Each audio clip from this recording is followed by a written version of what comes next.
Wrestling has but one mantra: keep fighting. Through practice, through the match, through life. Well, it's so disciplined. There's so much you don't want to do, like all the hard working and conditioning, but that's just part of life. You're going to hit a lot of barriers in life, but you really have to just get over them. Nick Hoot has been overcoming barriers his entire life. A lot of people see me as a disadvantage. I look at myself as an advantage, because with me and without my legs, I think I can do a lot. A sophomore wrestler at Woodland High School, Nick was born without parts of both legs. The right one above the knee, the left at the ankle. And neither of his hands has a fully developed set of fingers. But where some might break in the face of such challenges, Nick has thrived. He's very good from all positions. On his feet, he does a real nice job. He stays out of trouble. From top, he rides, very well. And then from bottom, he's hard to keep down. He's constant movement. That's why I keep working through the summer. I want to get more and more wins every year.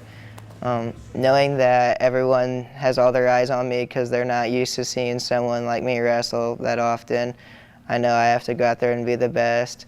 That Nick is able to wrestle at all is itself a miracle. I knew that I was supposed to be an aborted baby, and it was a failed. It makes me angry because I never want that to happen to any kid. Anybody can become anything, and getting rid of a kid like that isn't right to me. And no, it didn't, because I just look at myself as a miracle and that I can accomplish a lot of things. Nick was born in Syktyvkar, Russia in September 1996. He was immediately put up for adoption. But shortly after Christmas of the following year, he was brought to Woodburn to begin a new life with new parents, Marvin and April. I was scared for 2 weeks to put his legs on him, and after that it was like, oh, okay, his legs go on like you dress your other kids. He got his first pair of legs the summer after he came home. He was like 2. They sent home this tiny walker about this tall with him. He threw his walker away about 2 days after he got it, used furniture, and then in 2 weeks' time he was running. And it wouldn't be the last time Nick's parents would marvel at his ability to overcome life's obstacles. And it was another sport that proved the catalyst. For 2 years, I didn't want him to play baseball because I was afraid, he can't run the bases fast enough like the other kids. And they'll make fun of him. Well, I was wrong. He stole home in one game, a championship game, and tied the game for him. And he got a standing ovation on both sides and slaps on the back. It was just amazing seeing him run into home. The look on his face, the straining, trying to go as hard as he can to get to the plate. I don't think I've ever found myself any different. I can't run as fast as a lot of them, except for a lot of the bigger kids, but I always found ways around it. Like even when I used to play football, I always found different ways around it. That goes for basketball as well. Nick has never met a sport he didn't try, much like Marvin and April have never met a child they wouldn't help. In addition to their 3 biological children and Nick, the Hoots have adopted 5 others, all like Nick, from other countries and with birth defects. Nick serving as a role model for them all. How real he is. How much of a heart he has. Whether he wins when he goes out there and his hand is raised is beside the point. He's a winner, even though if his hand isn't raised, he's still a winner, no matter what.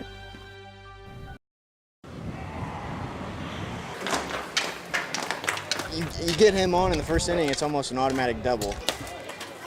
For the fastest man in the minors, the secret isn't the Nikes, but the notebook. It's extremely helpful because a guy may have got the best of you one day, but you have got down everything he did to you that day. So now he sees you and is like, I know how to get this guy out, but you remember, you just wrote down everything that he did to get you off your game. It's a habit Smith picked up from his dad, Michael, who used to keep notes while on the job at Winn-Dixie.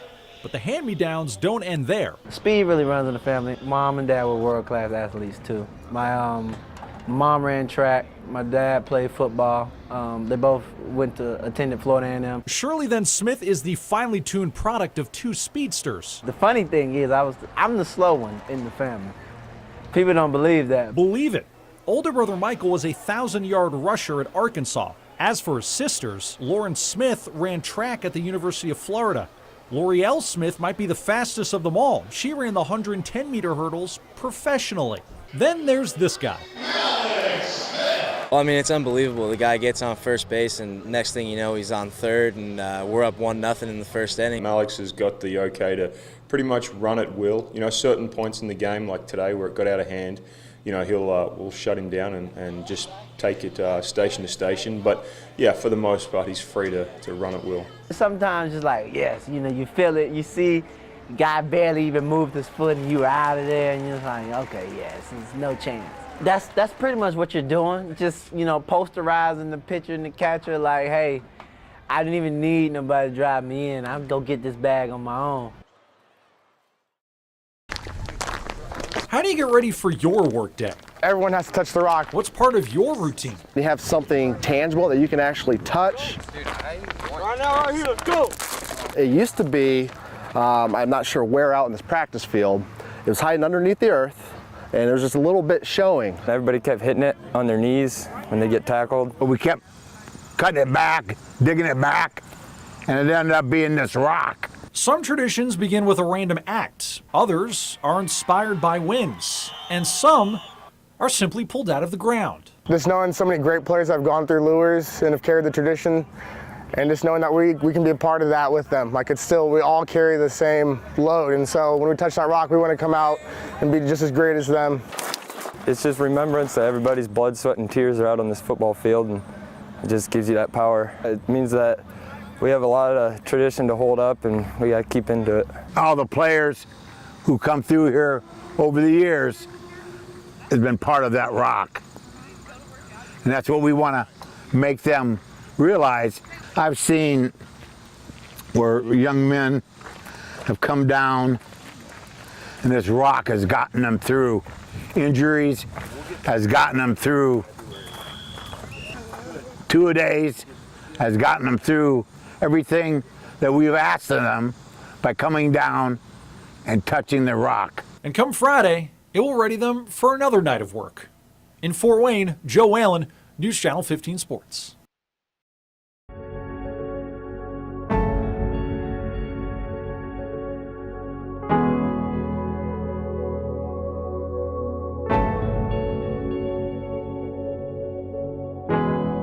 I don't hear the bat very often. I don't rely on sound at all in the game of baseball.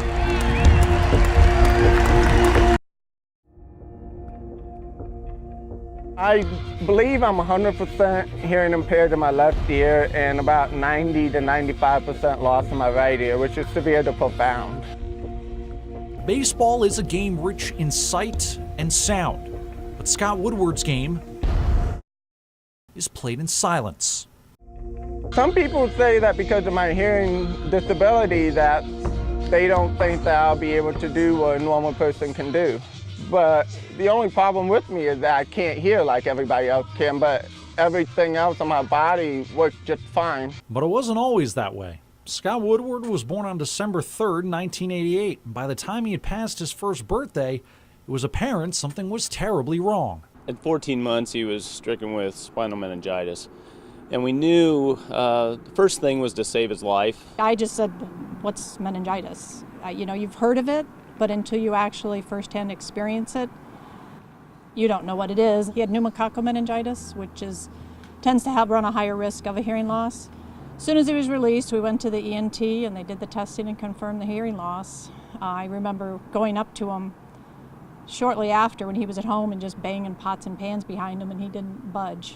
I don't ever remember sitting down and crying or feeling like poor pity me. It was just we're gonna do everything we can in our power to make this the best possible out of a bad situation for Scott. Any concerns the Woodwards had about Scott's ability to find a sense of normalcy soon began to fade when he discovered baseball. He was about 2 years old.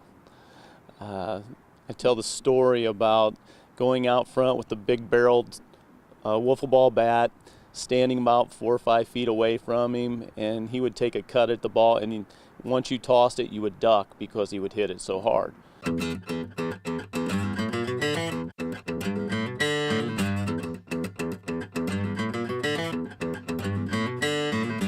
Growing up, I always thought that I was good, but I didn't realize how good I could be. It wasn't until I started weight training in high school and seeing how my body responded, and I got so much stronger. The results were staggering. As a senior at Norwell, Scott batted .454, was named All-State, and helped lead the Knights to a perfect 35-0 record and a state championship. By the time he completed his first season of baseball power at Coastal Carolina University, he was a freshman All-American. He just, unbelievable freshman. I mean, he set the bar so high. And, his next 3 years were very good. He had a, great career at Coastal Carolina. It was a great environment, great school for him to attend and play baseball. Then came the 7th round of the 2011 Major League Draft. First thing that went through my mind was Dodger baseball. I was sitting at work, and when I saw his name pop up, I yelled, and all the people around me knew what was going on because they knew that the draft was going on. I mean, everybody knows Dodger baseball history from being in Brooklyn and going out to LA. And Dodger Blue. But Dodger Blue wasn't in the cards. After just 34 games with the Dodgers rookie farm team, Scott suffered an elbow injury that required Tommy John surgery. His season was done. He'd miss all the following year as well before the Dodgers released him. 2013 began with the news that the Traverse City Beach Bums, an independent team, had signed Scott. But early into this season, he suffered another setback, a broken hand, and 6 more weeks without baseball. Finally healthy again, Scott's focus has never been sharper. You keep thinking about trying to play professional baseball. That was the biggest motivation for me. If I stay healthy, I have a pretty good chance to get back into a farm system, I think. I don't look at myself differently than any other person, player. Baseball is a game rich in sight and sound. Scott Woodward's game speaks volumes.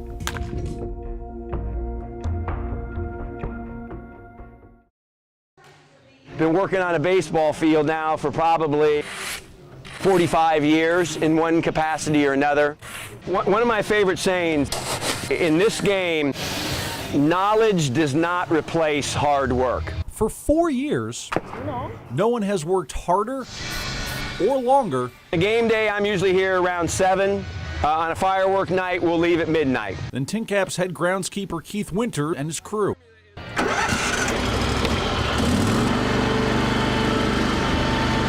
When you have 70 games and you do this for 70 games, everything's sort of like a choreographed script almost. Everybody has their individual jobs. Keith's used to be in television, but after 25 years, he traded in the tube for the turf. I was very passionate about baseball and have been working on fields a long time. So I took a leap of faith and went up to Midland, Michigan and opened Dow Diamond with the Great Lakes Loons. I was there 3 years and now this is my 4th season here. I coached for 20 years and somebody said, you run your grounds crew like a high school baseball team. Absolutely right. And we're in this to win. And they do. 3 years running, Parkview Field has been named the top playing surface in the Midwest League. And the secret is in the details. I take care of the skin, Andrew does all the painting, Trevor does the mound work. In baseball, every game starts at the pitching mound with every pitch, so we think that's an important part of the field. One of the little detail things that we do is add a logo to either behind the plate or the pitching mound, or both. No minutia too small for this patch of green in downtown Fort Wayne. On each base, there's writing, okay? These bases are made by Balco. So you can see that it says Balco base. What's that matter? Well, here's what we do. We make sure that the runner, as he's coming to the base, can read the Balco. It's just something, again, it's those little details. Those little details, the more of them you do, the more of them you do, and it sort of perpetuates itself, and you just keep searching for excellence. Now, if we did this right, this base should line up right on that foul line again. I'd say that looks pretty good.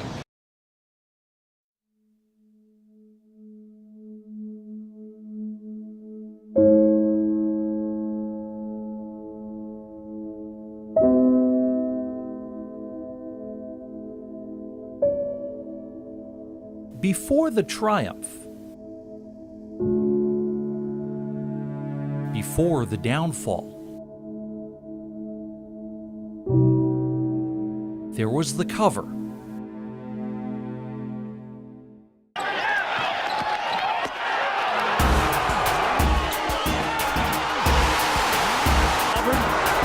has an opportunity for showdown.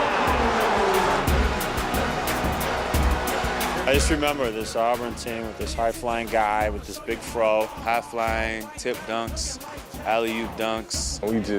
We had a great team. Coach, when he put that team together, he knew what he was doing. Coach Ellis, he did. In the winter of 1999, Chris Porter was one of college basketball's most electrifying players, the exclamation point to Auburn's high-flying offensive attack.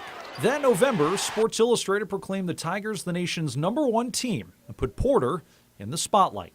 I have to say that was one of the most unbelievable, greatest feeling I had during my career. Just one of them. And coming from a small town, Abbeville, Alabama, to having your face put on front of Sports Illustrated, to me, that was one of the highs in my career. One of the lows came just 3 months later. No, definitely not the way I planned. It was actually a personal mistake that I made. Can't point my fingers at anybody. I did it all on my own. With concerns about off-the-court issues, Porter, the reigning SEC Player of the Year, slipped to the second round of the NBA draft, where he was selected 55th overall by the Golden State Warriors in 2000. But following a promising rookie season, his NBA career would take a sudden turn. It dampened my NBA career. Didn't stop my basketball career, but just dampened my NBA career. On August 24, 2001, just 2 months before his second season with the Warriors was set to begin, Porter was stopped for a traffic violation not far from his home in Alabama. Police found cocaine and marijuana in the car. I never would have myself. I take life how I can. I took full responsibility for my mistakes. I didn't try to point the fingers at nobody or anybody else. But the NBA did. Porter's career in the league was over. What followed was a basketball odyssey. I'm out of the NBA, it was CBA at the time. Won two championships for the Dakota Wizards. I never got that call up, so that's when I took my talents overseas. 9 years, 6 countries, 3 continents. But he couldn't outrun his legal troubles. More drug-related arrests occurred in 2006 and 2010. With the threat of a prison sentence looming, Porter reached his breaking point. Hang around some of the same people I used to in the future. That didn't mean me no good. It took me a while to get over, but they was close to me, because we grew up together maybe, or because we was relatives. It was kind of hard, sometimes you live and learn, and, even your close ones can be the ones that hurt you the most. All my wounds were self-inflicted. I did it to myself, and I don't point fingers at no one, anybody, but it's just something I had to sit down with myself and look in the mirror and just say, Chris, how many times you gonna put yourself through this situation? You can't keep doing yourself like this. And with saying that, I finally looked at myself in the mirror and was like, it's time to move forward from this and become bigger and a better man. That meant signing with the Mad Ants shortly before Christmas of 2012. He's our guy. Doesn't fill the stat sheet up, but does all the intangibles of keeping the group together. A good leader, he's been where most of us are trying to go. From the players' side, they've seen a guy who's done it all, who's been through these battles. There's a resource for him that's invaluable. I'm 35 years old now, and I've been playing professionally 13 years. Why? It's love for the game, man. I love it. As the love for the game has endured, so has the cover. I actually signed some for a guy last season in Bakersfield. He said he had drove 4.5 hours to get his autograph for his Sports Illustrated. I still see it and hear about it to this day. And that's something to look back on, in a career, and it's just like, well, that is something nice, even for my kids to see one day.